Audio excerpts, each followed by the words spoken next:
In this short video, we will use my template for anchoring. I have made a longer video about anchoring, so look it up on reginasailing.com about my philosophy of anchors, anchor gear, and how you can practically do it, and you can follow me on Reginasailing when you do it. But here I am only concentrating on how to calculate the tides when it comes to anchoring. Because what you want to avoid, of course, is when you come to an anchorage, you place down the anchor, and then during the night when you sleep, ouch, the keel touches the ground. That's something that we want to avoid. Or what can also happen is that the tide rises so highly that the anchor chain suddenly is too short for the high water, and then it breaks loose and you drag. So follow me on this video to see how you use my template for anchoring when it comes to tides. Anchoring is so rewarding and pleasing. You can go for a swim in the morning. You are on your own. You don't have any neighbors. You can enjoy the nature. I just love anchoring. But anchoring in tidal waters is a bit tricky because you have to consider the changing depth. There's a lot to consider, but here in this video I only want to consider the tides.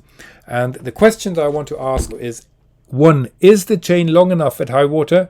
2. Do I have enough water under the keel at low water? These are the two questions I want to answer. So look at this. I have a water depth, I have a ground, and I come at any specific time. I have my arrival time here, and what I do, I go forward and I place my anchor there and go backwards. The water goes up and down, and I want to keep a 5 times water depth even at high water. Do I have enough chain for high water?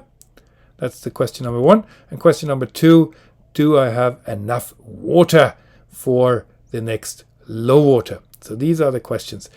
And again, this is of course a question for Leon's templates. And that's the last thing, the right bottom corner I have there on my templates. That is my anchoring calculations.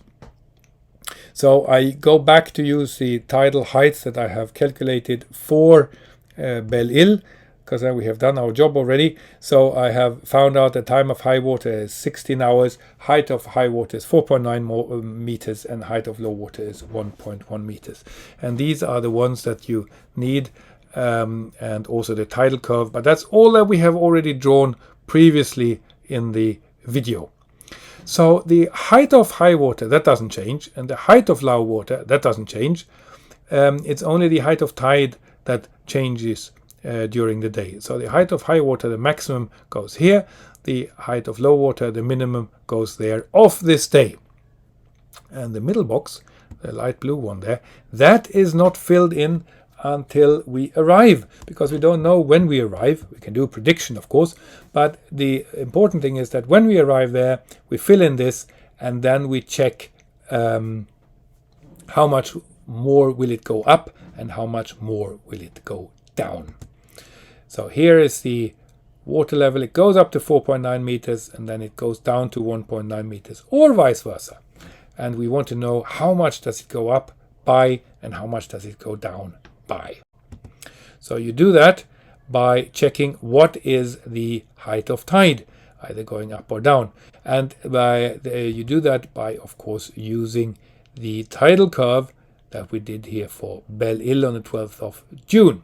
Now let's take a example. We arrive too early to go into, or we don't want to go into Belle-Île yet, or we anchor outside.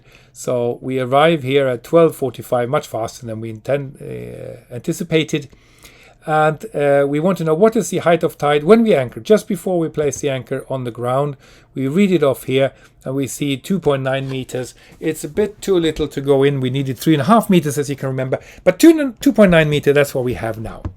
Okay, so this is what we read off that curve at the time of anchoring. So that's the time we then draw into here, into our little template. So we have 2.9 meters now, and it will go up to 4.9 meters. And we have the 2.9 meters of now, it will go down to 1.9 meters. So that means it will go up by 2 meters and down by 1.8 meters. That's quite considerable.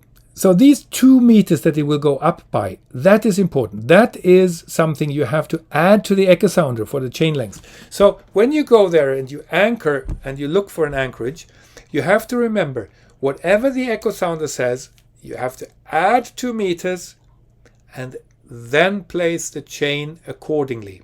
So if you have a water depth of 5 meters, then you add 2 meters, it will eventually become 7 meters. 7 times 5 is 35 meters of chain, so you need 35 meters of chain. And then the ground thing. Well, you have to subtract the 1.8 meters to avoid grounding.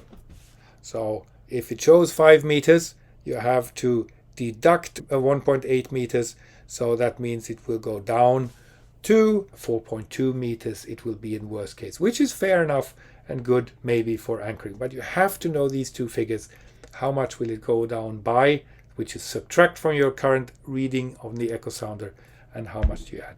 I hope you find this fun to do tidal sailing, and do it right, so you don't end up like on this picture. You are standing with your keel on the ground just because you listened to the harbor master rather than doing your own homework, doing tidal calculations. So I hope you enjoyed this. And stay tuned for more videos and more stuff, or join me on one of my theory courses in Malta for the Yachtmaster Offshore or Yachtmaster Ocean with celestial navigation, which is very, very fun and rewarding. Thank you for listening.